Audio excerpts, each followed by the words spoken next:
తెలంగాణలో బేసిక్‌గా చూసుకుంటే, రేవంత్ రెడ్డి గవర్నమెంట్ మీద ఇటు వీళ్ళు బాగా ఉధృతంగా పోరాటం చేస్తారు. ఏ చిన్న సమస్య ఉన్నా సరే ఇమ్మీడియేట్‌గా అక్కడికి వెళ్ళడం కానీ, అక్కడ వాళ్ళతో కూర్చోవడం కానీ, లేదా ప్రాబ్లమ్ అంటే అది రెక్టిఫై అయ్యేదాకా అక్కడే ఉండి వాళ్ళు పరిష్కరించే అంత అగ్రెసివ్‌గా ఉంటారు. ఎందుకు వైసీపీ వాళ్ళు ఇక్కడ ఆంధ్ర రాష్ట్రంలో అంత అగ్రెసివ్‌గా వైఎస్ఆర్‌సీపీ వాళ్ళు మీకు అంతకంటే ఎక్కువ చేశారు.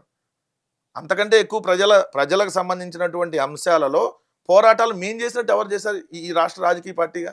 మీరు చెప్పండి. జగన్ గారు నిరంతరం ప్రజల్లోనే ఉన్నాడు కదా, పార్టీ పెట్టినప్పటి నుంచి స్టిల్ ఇప్పుడు దాకా. ఒక 16 నెలలు జైల్లో ఉన్నా కూడా ఆయన సమైక్యాంధ్ర కోసం 5 రోజుల పాటు ఆమరణ నిరాహార దీక్ష, తర్వాత హైదరాబాద్ నిమ్స్ ఆసుపత్రి తీసుకురావటం. సో ప్రజల్లో ఎక్కడ లేవు మేము. కోటి సంతకాల సేకరణ ప్రజల్లో ఉన్నాం, మిర్చి ధరలు పెంచమన్నప్పుడు ప్రజల్లోనే ఉన్నాం. భూసేకరణ అరటి విషయంలో రైతులు ప్రజలు చాలా ఇబ్బందులు పడుతున్నారు. వాళ్ళకి చాలా డౌట్స్ అంటే చాలా అమరావతి వస్తున్నాయి. రెండో విడతకు సంబంధించి ఆ! ఆ!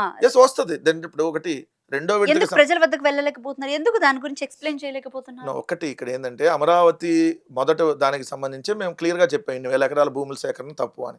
ఇప్పుడు రెండో విడత కూడా తప్పు అని చెబుతున్నాం. ఎవరైతే మా దగ్గర రేపు రైతులు వస్తారో ఖచ్చితంగా వాళ్ళ తరపున మేము నిందిస్తాం. అంటే వస్తే తప్ప మీరు వెళ్ళరా వాళ్ళ దగ్గరికి? రెండో విడతకి సరగట్లేదు భూసేకరణ ఇంకా, ఎందుకంటే అక్కడ ప్రజలే పెద్ద నోటిఫికేషన్ ఎత్తున అయితే ఇచ్చారు కదా! ప్రజలే వ్యతిరేకిస్తా ఉన్నారు.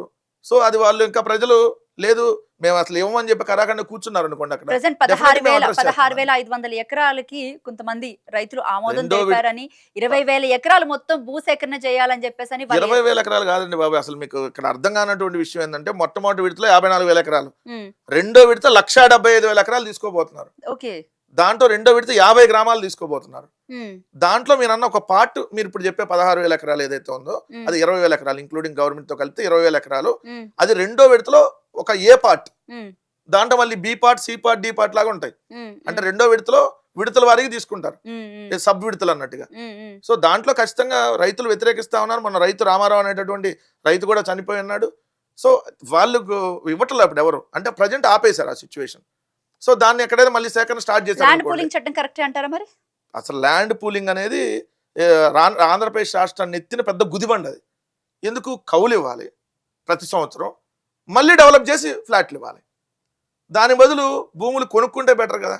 లేదా గవర్నమెంట్ దగ్గర ఉన్న భూములు ఇప్పుడు ఆడాడో 99 పైసలకు మన ఓరణ ఇచ్చే బదులు అదే విధంగా ఆడ డబ్బులు పెట్టి అమ్మేసి ఏదో 50 కోట్లు 60 కోట్లు ఎకరం అది ఎక్కడ కొనొచ్చు కదా. గవర్నమెంట్ దగ్గర డబ్బులు లేవు కాబట్టి ఇప్పుడు ల్యాండ్ పూలింగ్ చట్టం తీసుకొచ్చి ఇలాగా. గవర్నమెంట్ దగ్గర డబ్బులు లేకపోతే 3,32,000 కోట్ల అప్పులు చేసి ఏం చేశారు? అంతకుముందు 3 లక్షల కోట్ల అప్పులు చేసి ఏం చేశాడు చంద్రబాబు నాయుడు? గవర్నమెంట్ దగ్గర డబ్బులు లేకపోవడం కాదు, ఇది ఒక కుంభకోణం. కాబట్టి ల్యాండ్ పూలింగ్ అనేది పెద్ద కుంభకోణం. ముందే వాళ్ళ చేత భూములు కొనుగోలు చేయించేసుకుంటారు, చేయించేసుకొని తక్కువ రేటుకి దాన్ని ల్యాండ్ పూలింగ్లో పెట్టుకుంటారు. ప్రభుత్వం నుంచి డెవలప్ చేసి ఫ్లాట్ వస్తుంది, 1000 గజాలు నార్మల్ ల్యాండ్ వస్తుంది, మళ్ళీ 250 గజాలు డెవలప్ చేసిన ఫ్లాట్ వస్తుంది. అట్లనే మళ్ళీ సంవత్సరం కౌలు 10 సంవత్సరాల పాటు కౌలు వస్తుంది. 15 ఏళ్ళు, 10 ఏళ్ళు కాదు. మరి అప్పుడు ప్రభుత్వానికి నష్టం, ఎవరైతే దాన్ని ఇచ్చిన వాళ్ళకి లాభం కదా. అందుకని ఇది పెద్ద కుంభకోణం, అంతమించి ఏముంది. దాని మీద మేము అడ్రస్ చేసాం ఆల్రెడీ. అంతకుముందు గవర్నమెంట్లో ఉన్నప్పుడు చేసాం, అంతకుముందు ప్రతిపక్షంగా ఉన్నప్పుడు చేసాం, ఇప్పుడు కూడా చెబుతానే ఉన్నాం. సో మేము అమరావతికి వ్యతిరేకం కాదు. ఎక్కడ అమరావతిలో వీరు చేస్తున్నటువంటి అనైతిక కార్యక్రమాలకి, ఏదైతే అమరావతి పేరుతో చేస్తున్న దోపిడీకి, అమరావతి పేరుతో రైతులు వీళ్ళు చేస్తున్న మోసాలకి, వాటన్నిటికీ మేము వ్యతిరేకం అని చెప్తున్నాం. సో దాన్ని వాళ్ళు తప్పుదో పట్టించేసేది అమరావతికి వ్యతిరేకం, మొత్తం తీసేస్తున్నారు ఇక్కడని వాళ్ళు దుష్ప్రచారం చేశారు. మేము అక్కడ తీసేలా అమరావతిలోనే ఉన్నారు. ఈ రోజుకి స్టిల్ జగన్ గారు అదే తాడేపల్లిలో ఉన్నారు. 3 ప్రాంతాలు సమానంగా అభివృద్ధి చెందేటట్టు మేము 3 చోట్ల ఎక్స్పాండ్ చేయాలనుకున్నాం క్యాపిటల్ని. దాన్ని వీళ్ళు దుష్ప్రచారం చేసి రెచ్చగొట్టారు.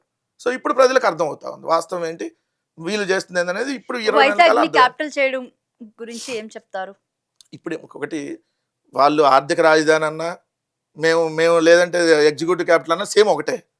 సో వాళ్ళేమో విశాఖను ఆర్థిక రాజధాని చేస్తూ ఉంటారు, మేమేమో క్యాపిటల్ చేసి సచివాలయం ఆడ పెడతా ఉన్నాం. పెద్ద డిఫరెన్స్ ఏమైనా ఉందా? కానీ మేము చేస్తే పెద్ద తప్పులాగా చూపించారు. వాళ్ళు ఏం చేయకపోయినప్పుడు ఆర్థిక రాజధాని వరకు స్టేట్మెంటే, వీళ్ళేం దాన్ని డెవలప్మెంట్. ఆర్థిక రాజధాని అయితే 99 పైసలకు భూములు ఎట్ట అమ్ముతారు వీళ్ళు? 99 పైసలకు భూములు అమ్మితే విశాఖపట్నం ఆర్థిక రాజధాని ఎట్లా అయింది? చీప్ రాజధాని అయింది కదా.